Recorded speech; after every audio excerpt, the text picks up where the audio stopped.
So this is what it looks like when I get my rough draft done and the size of what I want my tile to look like. I've got the image just roughly drawn out. It doesn't have to have a bunch of details. You just kind of want like those main lines done. So then the next step would be I need to roll out my clay. So then I'm going to take a bottle or something that I can use to physically roll out the clay. And I'm going to go in and I'm going to start to smush it down. You can see it's starting to get more flat. And when I'm rolling this out, I'm going to do it from multiple different angles, so that way I can get a nice even piece of clay. And then it's also going to help roll it out into a bigger surface.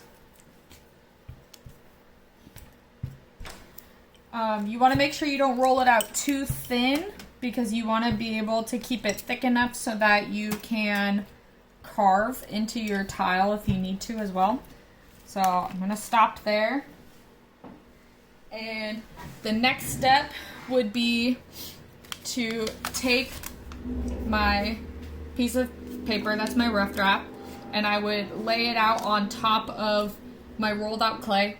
Obviously this is too small, so if I was going to do this for this piece, I would want to roll it out much bigger, like use a bigger piece of clay. But I'm trying to do like a rapid fire how-to right now.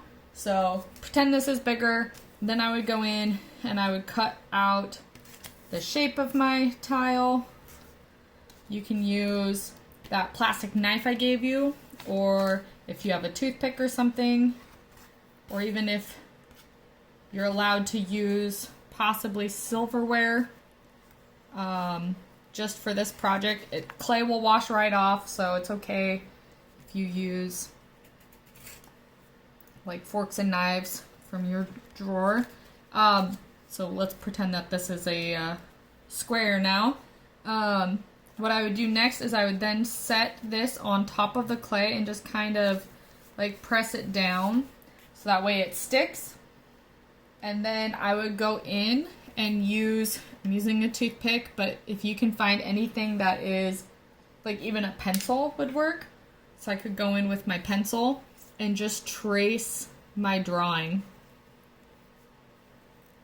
So that way, once I trace the drawing, I'm just going to do part of it. Then when I lift the clay up, I should be able to see the imprint from my trace, like the traced drawing. So then the next step after this, I'm going to switch to my actual piece of tile. So this is my tile project. This is how you're going to want to wrap it up at the end of class every day. If you don't wrap up your tile, it will turn rock hard. It'll dry. And you want to keep it nice and wet. It's technically called the plastic stage. So you want to keep it in that plastic stage so that way you can continue to work on it. Like I could work on this tile for a month if I wanted to, as long as I'm wrapping it up every single day. And I'll talk more about wrapping it up at the end of class, but you can see I have the grocery bag. I have an extra piece of cardboard that I'm setting it on. If you have a paper plate, or even like if you get permission to use a plate, you can use a plate for this project. And then I have a damp paper towel that was sitting on top of this. So like when I'm touching my clay, it's still very pliable. Like I can still smooth it out or make marks on it. So you can see the imprint from when I traced my tile drawing onto this. And then you can see the beginnings of the like border that I started to put on it. So this is, I'm going to show you guys how I attached the border, and then I will start to begin building my snakes and show you how I would do that. So the next thing would be the slip. So I put it in this little jar, and you can see it's just like, it just looks like wet clay. It has like the consistency of peanut butter, like you can see it sloshing around in there. Show my camera. So this is like glue in the clay world. So how I'm gonna use that is I went ahead and pre-cut this border out. I guess I should do that for the next part of the border too. So now I got my last two pieces ready to go. Just gonna quickly measure this out.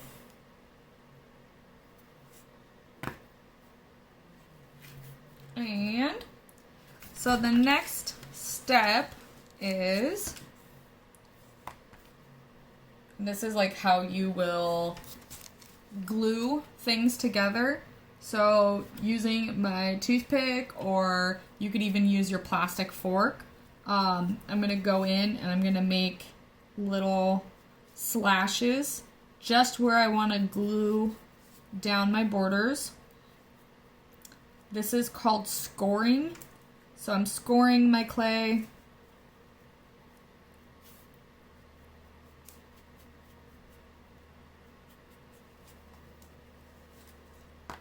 I'm going to do that on the back of the pieces I'm attaching as well. This kind of acts like Velcro, so it helps the two pieces like stick together. If I were to just put this clay on top of that other clay and like push down, it wouldn't stick together. It might stick together temporarily, but as soon as the clay dries, it'll just pop off. So what I'm doing now is I'm adding my slip, which is the glue. And if you do really want to keep your piece, you have to follow these steps. That way they don't break in the kiln. And eventually, you know, when we go back in person, this is how we will properly do it in class. So it's just better to practice it now than to, you know, cheat and remove the steps. Then I can go in and set my piece down on top of it and like lightly press it to stick.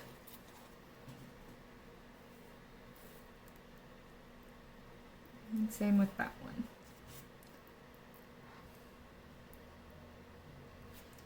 Okay, so it's not done. So what I have to do now is, you could like use the end of your knife or your spoon for this step, or even your finger, but I'm going to start to blend the clay so that way it is. So you can use a utensil to like blend it and then use your finger after to smooth it out. Same thing over here.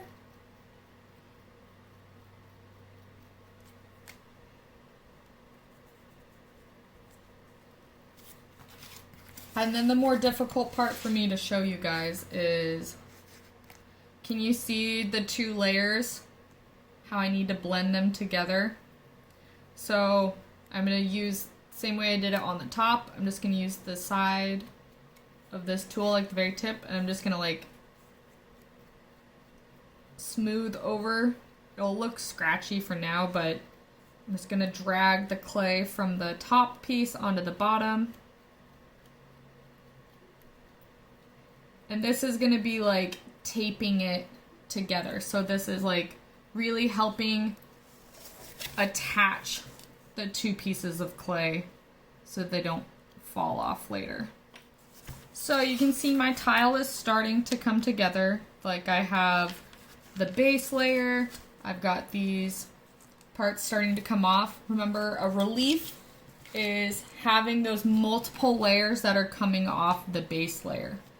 So you can see I can like start to pull it off the cardboard, but it's still very wet. So I'm just going to keep it on this to keep it nice and stable. So the next step that I would need to start to plan out would be, so I'm going to be making my snakes 3D, and I'm going to have them like come off. So my next step would be figuring out what part I'm going to layer down next. So I could go with the snakes, but if I wanted the face to be 3D at all, I have two options. So I could either carve her face, and I don't really have very many carving tools. I pretty much just have this or like knives and forks. So I could start to go in and like carve out some detail in her eyes, carve around her nose, or I could start to build it up and like carve out other pieces. So I think that's the route I'm gonna go. So like I could either completely put a layer kind of like I did with this onto the clay for the face, or I could just start to build up portions of her face. So I think that's what I'm gonna do.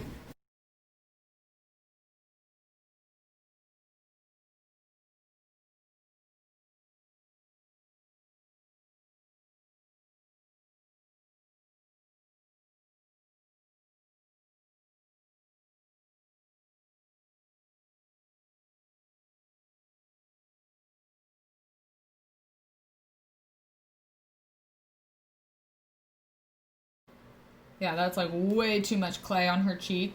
So I'm gonna have to go in and like really spread it out so it doesn't look as puffed up. Looks like she got some Botox. Slice some of it off.